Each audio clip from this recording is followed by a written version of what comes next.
সাইফু please বনু, এগুলো উপরে গিয়ে রেখে আয়। আমি আর পারছি না, আমার পা একদম অবশ হয়ে গেছে। মেঘের কথা শুনে সাইফা কাঁদো কাঁদো কণ্ঠে বলল, তোমার তো শুধু পা অবশ হয়েছে আপি, আমার তো পুরো বডিটাই অবশ হয়ে গেছে। আগে যদি জানতাম এখানে নিয়ে এসে আমাদের এভাবে জরিনার মতো কাজ করাবে, তাহলে আমরা এখানে কখনোই আসতাম না। সাইফার কথা শেষ হতে সারিকা বলল, আমি তো এখান থেকে আজকে রাতেই পালিয়ে যাব ভাই। এরকম সাংঘাতিক বিয়েতে থাকার কোনো ইচ্ছে আমার নেই। আগে নিজের জীবন বাঁচাই, তারপরে এমন বিয়ে পরেও খাওয়া যাবে। সারিকার কথা শেষ করতে সাইফা ওর হাতে থাকা ট্রেটা সারিকার হাতে ধরিয়ে দিল। তারপর অসহায় কণ্ঠে বলল, নিজের জীবন পরেও বাঁচাতে পারবি, আগে তোর ছোট্ট বোনটার জীবনটা বাঁচা। প্লিজ উপরে গিয়ে এগুলো একটু রেখে আয়। আমার এখন এখান থেকে উঠে উপরে যাওয়ার মতো একটুও এনার্জি শরীরে অবশিষ্ট নেই। প্লিজ বোন তুই যা। সারিকা বসা থেকে দাঁড়িয়ে ঠোঁট ফুলিয়ে বলল, তোরা দুজন মিলে সবসময় আমাকে কেন ফুসিয়ে দিস? নিজেদের কাজ নিজেরা করতে পারিস না? সারিকার কথা শেষ হতে মেঘ বলল, বেশি কথা না বলে কাজটা শেষ করে তাড়াতাড়ি নিচে আয় প্লিজ। সন্ধ্যায় আমাদের বাসার শপিং এর জন্য তো বের হতে হবে। সন্ধ্যা হতে আর বেশি সময় নেই, এক্ষুনি গিয়ে আমাদের ফ্রেশ হয়ে রেডি হতে হবে, তাড়াতাড়ি যা। শপিং এ যাওয়ার কথা শুনে সারিকা একদম খুশিতে গদগদ হয়ে গেল। তাই ঠোঁটে কোণে হাসি চলিয়ে ট্রেটা হাতে নিয়ে সিঁড়ি বেয়ে উপরে চলে গেল। সারিকা চলে যেতে মেঘ আর সাইফা টিকটিক করে হেসে দিল। ওরা বেশ ভালো করে জানে যে সারিকা অজ্ঞান থাকা অবস্থায় যদি ওর কানের কাছে শপিং এর কথা বলে তাহলে ওর হোশ ফিরে আসবে। কারণ সারিকা কেনাকাটা করতে ভীষণ পছন্দ করে। ওর মন ভালো করার একমাত্র অস্ত্র হচ্ছে শপিং করা। মেঘ কোনো রকম নিজের হাসি থামিয়ে সাইফাকে উদ্দেশ্য করে বলল, বুঝলি সাইফু, ভাবছি শপিং এর লোভ দেখিয়ে সারিকাকে দিয়ে আমার সমস্ত কাজ করিয়ে নিব, তাহলে কেমন হবে বলতো? সাইফা দুষ্ট হেসে বলল, দারুণ হবে, আমিও এটাই করব। সারিকা উপরে এসে প্রত্যেকটা রুমে ঢুকে রুমের সাথে অ্যাটাচ করা ওয়াশরুমগুলোতে ট্রেতে থাকা জিনিসপত্রগুলো একের পর এক রাখতে রাখলো। একদম লাস্টের রুমতে ঢুকে সারিকার চোখ এলো ব্যালকনির দিকে। সেখানে দাঁড়িয়ে দাঁড়িয়ে আহির কারোর সাথে কথা বলছে। সারিকা এক নজর আহির দিকে তাকিয়ে নিঃশব্দে ওয়াশরুমে ঢুকে গেল। তারপর জিনিসপত্রগুলো জায়গা মতো রেখে খালি ট্রে হাতে নিয়ে বাইরে বেরিয়ে এলো। বাইরে বের হতে সারিকা দেখতে পেল আহির দরজার পাশে দেয়ালের সাথে হেলান দিয়ে দাঁড়িয়ে ওর দিকে তাকিয়ে আছে। সারিকা শুকনো ঢোক গিলে মাথা নিচু করে কোটি কোটি পায়ে দরজার দিকে এগিয়ে যেতে লাগলো। দরজার কাছাকাছি যেতেই আহির দরজাটা লক করে চাবিটা নিয়ে নিজের পকেটে রেখে দিল। হঠাৎ করে দরজা লক করায় সারিকা চমকে উঠে আহির দিকে তাকালো। আহির পাকা হেসে সারিকার দিকে এগিয়ে এসে ওর সামনে দাঁড়ালো। তারপর নিজের প্যান্টের পকেটে হাত খুঁজে সোজা হয়ে দাঁড়িয়ে সারিকাকে সব উদ্দেশ্য করে শান্ত কণ্ঠে বলল, এই 2 বছরে তোর সাহস অনেকটা বেড়ে গেছে দেখছি। নইলে কি শাওয়ান, সিহাত, আরিয়ানকে সেদিন পার্টিতে সবার সামনে অপমান করার চেষ্টা করতি?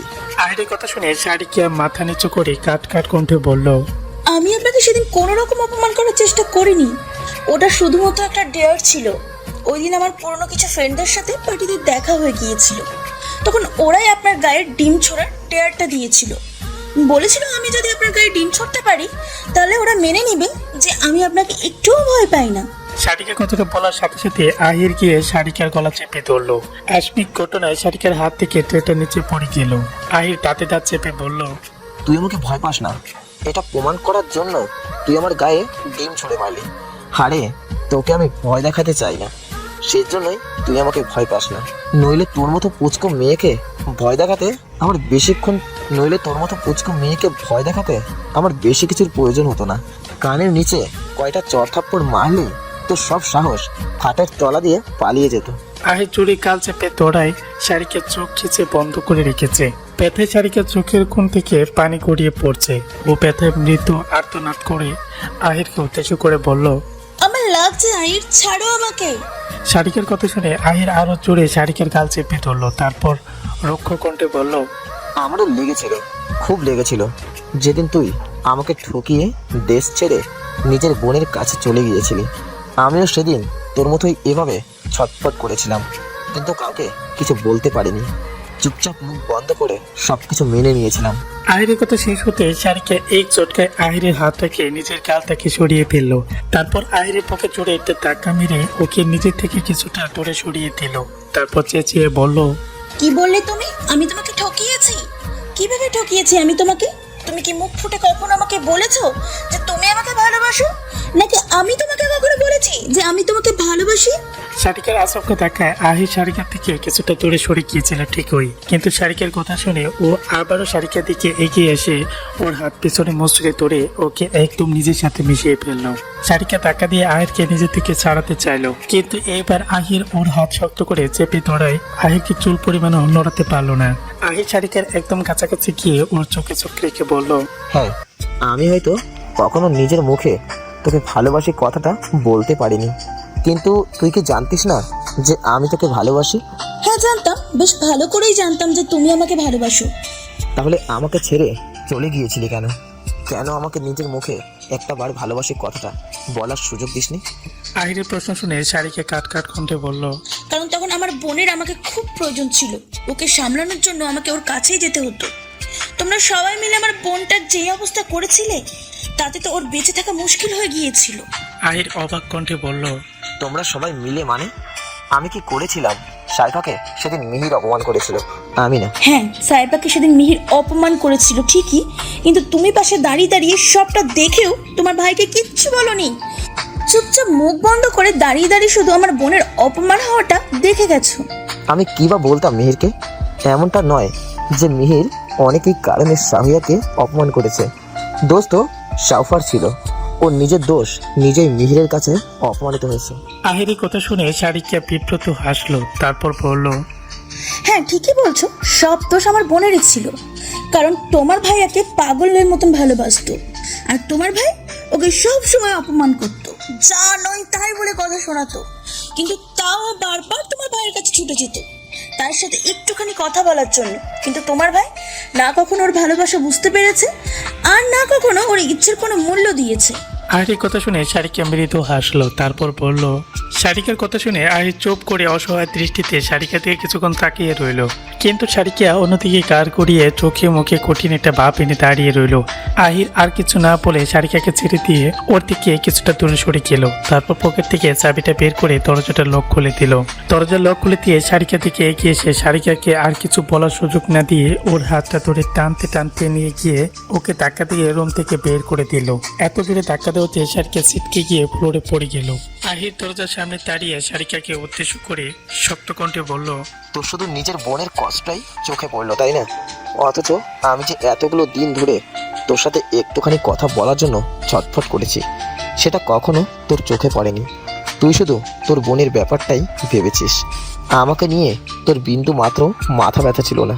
তবে চিন্তা করিস না, এখন থেকে আমাকে নিয়ে তোর সব সময় মাথা ব্যথা থাকবে। আই প্রমিস, এখন থেকে তুই সারাক্ষণ শুধু আমাকে নিয়েই ভাবতে বাধ্য হবি। তোকে আমি একটা সেকেন্ডও শান্তিতে নিঃশ্বাস নিতে দেব না। Just wait and want. এই 2 বছর এতটা ছটফট আমি করেছি, তার থেকে 3 গুণ বেশি ছটফট আমি তোকে করাবো। কথাটা বলে আহির গিয়ে দরম করে নিজের রুমের দরজাটা বন্ধ করে দিল, আর সারিকা অশ্রুসিক্ত চোখে দরজার দিকে তাকিয়ে রইল।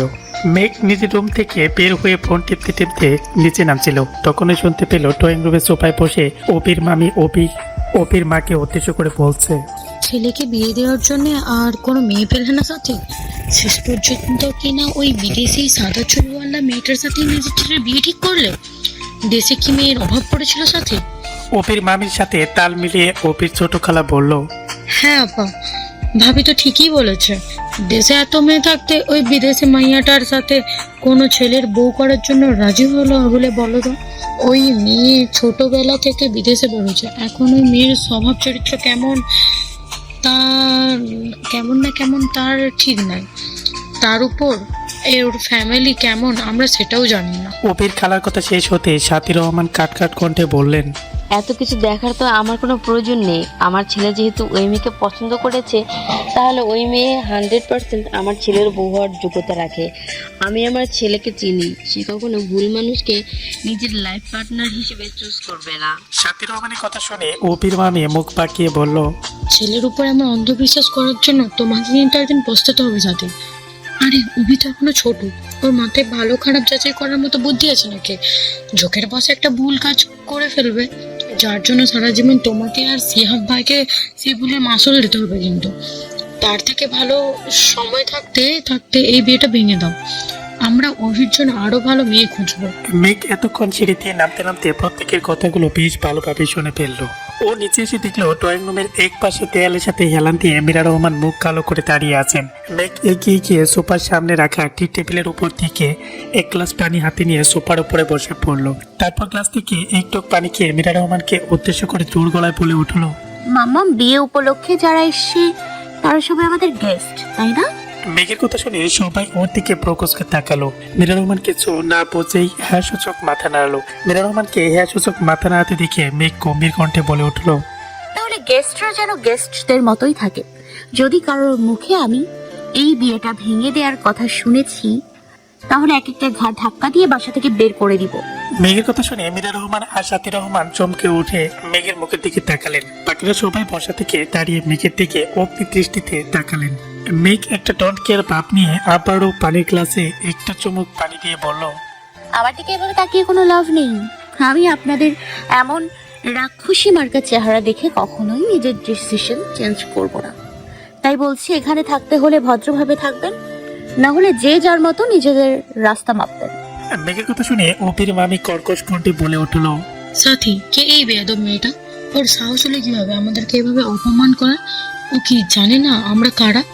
মেঘ মুখ বাঁকিয়ে হালকা হেসে বলল, আমার সাহসটা বরাবরই একটু বেশি আন্টি, আর আমি এটাও ভালো করে জানি যে আপনারা কারা। আপনাদের চেহারাগুলো এত সহজে ভুলবো কিভাবে বলুন তো?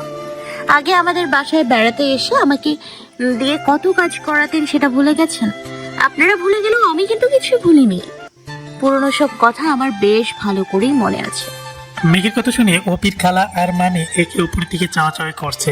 মেঘ কি বলছে ওনাদের মাথায় কিছুই ঢুকছে না। সাথী রহমান লজ্জায় মুখ মাথা নিচু করে রেখেছেন। আজম রহমান মেঘকে রেখে বিদেশে চলে যাওয়ার পর আবিরের মায়ের মতো অপির খালা ও মামি মেঘকে দিয়ে অনেক কাজ করাতো। ওনারা বছরে প্রায় অর্ধেক সময় অপিদের বাসায় দিয়ে থাকতেন। আর বাসার কাজের লোক থাকা সত্ত্বেও ওনাদের টুকিটাকি যত কাজ আছে সবগুলো মেঘকে দিয়ে করাতো। সাথী রহমান চেয়েও ওনাদের কিছু বলতে পারতেন না, কারণ উনি চাইতেন না ওনার কোনো কথায় ওনার বোন বা ভাবি অপমানিত হোক। তবে উনি যথাসম্ভব নিজের সাধ্যমতো সবার আড়ালে মেঘকে আগলে রাখার চেষ্টা করতেন। অপির খালা আর মামিকে এভাবে মুখ চাওয়াচাওয়ি করতে দেখে মেঘ আবার বলে উঠলো, আরে এখনো বুঝতে পারছেন না আমি কে? আচ্ছা, আপনাদের কম ঘিলু আর মোটা মাথাওয়ালা ব্রেনে এত চাপ দিতে হবে না। আমি নিজেই বলছি যে আমি কে। আপনাদের মনে আছে অভি ভাইয়াদের বাসায় বেড়াতে আসলে আপনারা একটা বাচ্চা মেয়েকে দিয়ে ফুল টাইম মেয়েদের কাজ করাইতেন? আমি হচ্ছি সেই বাচ্চা মেয়েটা। মেঘের কথা শুনে অপির খালা আর মামি চোখ বড় বড় করে মেঘের দিকে তাকিয়ে রইল। ওনারা এখানে সন্ধ্যার দিকে এসেছেন, তাই ওনাদের সাথে মেঘের একবারও দেখা হয়নি। কারণ মেঘ সারিকা সাহেবা নিজেদের কাজ শেষ করে রুমে গিয়ে ঘুমিয়ে পড়েছিল। যদিও ওদের আজকে শপিং এ যাওয়ার কথা ছিল, কিন্তু কাজ করতে করতে তিনজন এতটাই ক্লান্ত হয়ে পড়েছিল যে শপিং করতে যাওয়ার ইচ্ছাটাই মরে গেছে। তাছাড়া কালকে সকালে তিশা আর ওর ফ্যামিলির লোকেরা এই ফার্ম হাউসে আসবে, তাই মেঘ মনে মনে ঠিক করে রেখেছে যে তিশাকে নিয়ে ওরা বিয়ে শপিংটা করবে। অপির খালা আর মামিকে চোখ বড় বড় করে এভাবে নিজের দিকে তাকাতে দেখে মেঘ বাঁকা এসে বলল, এতটা শকড হবেন না আন্টিরা, আপনাদের বয়স হয়েছে তো। এই বয়সে অতিরিক্ত শকড হয়ে যদি আপনাদের ব্লাড প্রেশার বেড়ে যায়, তাহলে তো সময়ের আগে আপনাদের উপরে যাওয়ার টিকিট কেটে যাবে। তখন না হবে আপনাদের বিয়ে খাওয়া, আর না হবে আপনাদের চুগলি করা। So be careful. কথাটা বলে মেঘ ওর হাতে থাকা গ্লাসটা টেবিলের উপর রেখে বসা থেকে দাঁড়িয়ে ধূপধাপ করে পা ফেলে উপরে চলে গেল। আর মেঘের যাওয়ার দিকে অপির খালা এবং মামি হা করে তাকিয়ে রইল। আজম রহমান এবং মীরা রহমানের মধ্যে যে সব ঠিকঠাক হয়ে গেছে সেটা ওনারা আগে জানতেন, কিন্তু মেঘ যে এতটা চেঞ্জ হয়ে গেছে সেটা ওনারা কখনো ধারণা করতে পারেনি। যে মেঘকে একসাথে কয়েকটা থাপ্পড় দিলেও ওর মেঘ দিয়ে কোনো কথা বের হতো না, আর সেই মেঘ কিনা আজকে এতগুলো লোকের মধ্যে দাঁড়িয়ে ওদেরকে হুমকি দিয়ে গেল। কথাটা ভাবতেই ওনাদের মাথার মধ্যে কেমন বনবন করছে। মাত্র এই কয়েক বছরে মেঘ ভেজা বিড়াল থেকে বাঘিনী কিভাবে হয়ে গেল ওনারা সেটাই বুঝতে পারছে না। রাত 12:30, বাসার অলমোস্ট সবাই ঘুমিয়ে পড়েছে। শুধু মেঘ, সারিকা আর সাহেবা সোফার মধ্যে বসে কালকে কোথা থেকে কি কি শপিং করবে সেটা প্ল্যানিং করছে। ঘুমে তিনজনের চোখে একদম লাল হয়ে গেছে, কিন্তু আপাতত ওদের ঘুমালে চলবে না, কারণ আজকে রাতের মধ্যে সবকিছু ডিসাইড না করতে পারলে কালকে ওরা ভালোভাবে শপিং করতে পারবে না। এত অল্প সময়ের মধ্যে এতগুলো জিনিসপত্র কেনাকাটা করতে গিয়েও সব এলোমেলো করে ফেলবে, তাই ওরা আগে থেকে সব প্ল্যানিং করে রাখছে। মীরা রহমান ডাইনিং টেবিলের চেয়ারের উপর বসে মেয়ের কাণ্ড দেখছে আর মুসলি মুসলি হাসছে। উনি এখনো ভাবতেই পারে না যে ওনার সেই ছোট্ট মেয়েটা এখন কত বড় হয়ে গেছে। যে নিজের দায়িত্ব নিজের হাতে নিতে শিখেছে।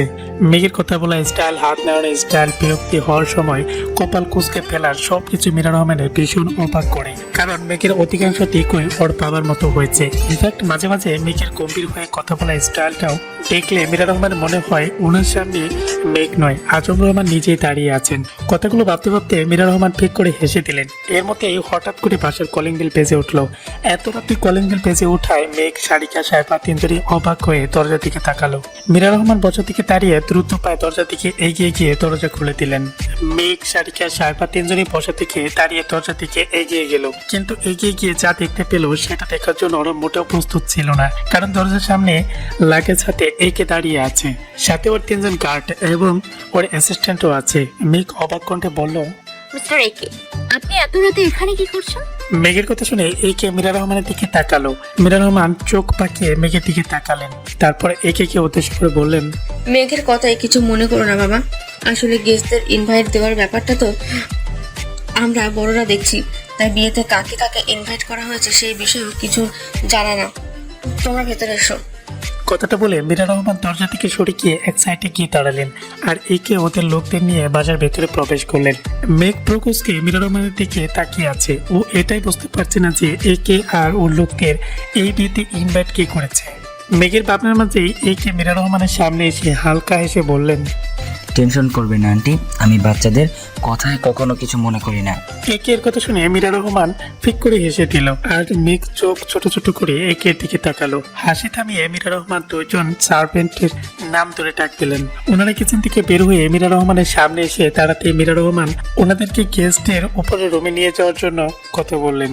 তারপর একের দিকে তাকিয়ে নরম কণ্ঠে বললেন, বাবা, তোমরা উপরে গিয়ে ফ্রেশ হয়ে নাও, আমি তোমাদের খাবারটা উপরে পাঠিয়ে দিচ্ছি। মীরা রহমানের কথায় একে সম্মতি জানিয়ে লাগেজ হাতে নিয়ে সার্ভেন্টের সাথে উপরে চলে গেল। ওরা যেতে মেয়েকে মৃত চেঁচিয়ে মীরা রহমানকে উদ্দেশ্য করে বলল, হোয়াট দ্য হেল মাম্মাম, মিস্টার একে কে এই বিয়েতে ইনভাইট করার লজিকটা তো আমি কিছুতেই বুঝতে পারছি না। ওনার সাথে আমাদের সেদিনই আলাপ হলো, এর মধ্যে উনি আমাদের এতটাও ক্লোজ হয়ে যায়নি যে ওনাকে বিয়েতে দাওয়াত দিয়ে খাওয়াতে হবে। মীরা রহমান কিচেনের দিকে যেতে যেতে বলল, ক্লোজ হয়ে যায়নি, সেই জন্যই তো ওনাকে এই বিয়েতে ইনভাইট করে ওনার সাথে আমাদের বন্ডিংটা আরো ক্লোজ করতে চাইছে।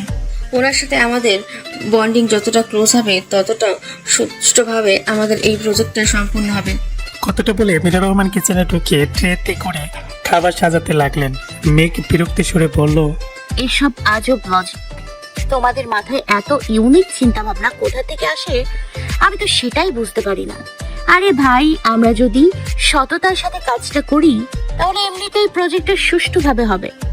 এর জন্য ওনাকে বিয়েতে দাওয়াত দিয়ে গিলানোর কি প্রয়োজন? তোমাকে এসব নিয়ে মাথা ঘামাতে হবে না মেঘ, তুমি গিয়ে নিজের কাজ করো। কথাটা বলে মীরা রহমান একটা খাবারের ট্রে উঠিয়ে মেঘের হাতে ধরিয়ে দিল।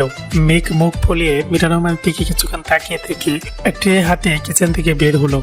মেঘ বের হতেই আরো দুজন সার্ভেন্ট দুটো ট্রে হাতে নিয়ে মেঘের পেছনে পেছনে গেল। মেঘ ওপরে এসে একে রেসিস্ট্যান্টের রুমে খাবার সার্ভ করে দিল। তারপর ওনার গার্ডদের রুমে এসে খাবার সার্ভ করলো। কিন্তু খাবার সার্ভ করার সময় মেঘ একটি জিনিস লক্ষ্য করলো যে ওরা সবাই মাথা নিচু করে ফ্লোরের দিকে দৃষ্টি নিবন্ধন করে রেখেছে, বলে একটাবারও মেঘের দিকে তাকায়নি। ব্যাপারটা মেঘের বেশ অদ্ভুত লাগলো, কিন্তু এটা নিয়েও ও তেমন মাথা ঘামালো না। মেঘ লাস্টে খাবারের ট্রেটা হাতে নিয়ে একের রুমের সামনে এসে দাঁড়ালো। তারপর সার্ভেন্টকে নিচে গিয়ে মীরা রহমানকে কাজে হেল্প করার জন্য বললো। ওরা মেঘের কথা শুনে নিচে চলে গেল। ওরা চলে যেতে মেঘ বাঁকা একটা হাসি দিয়ে ট্রেতে প্লেটটার দিকে তাকালো। একবার ভাবলো খাবারগুলোতে থুতু মেরে দেবে, কিন্তু আবার পরক্ষণেই ভাবলো খাবারের মতো উল্টাপাল্টা কিছু করা যাবে না, গোনা হবে। তাই মেঘ খাবারে থুতু দেওয়ার চিন্তা মাথা থেকে বের করে দরজায় হালকা নক করে রুমের ভিতরে ঢুকলো। কিন্তু রুমের মধ্যে ঢুকে মেঘের চোখ দুটো রসগোল্লার মতো বড় বড় হয়ে গেল।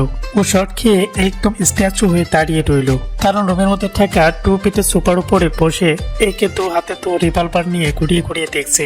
মেঘ শুকনো একটা ঢুক গিলে তের পায়ে এগিয়ে গিয়ে একের সামনে থাকা টি টেবিলের উপর খাবারের ট্রেগুলো রাখলো। তারপর নিজেকে কিছুটা সামলে নিয়ে গম্ভীর কণ্ঠে একে উদ্দেশ্য করে বলল,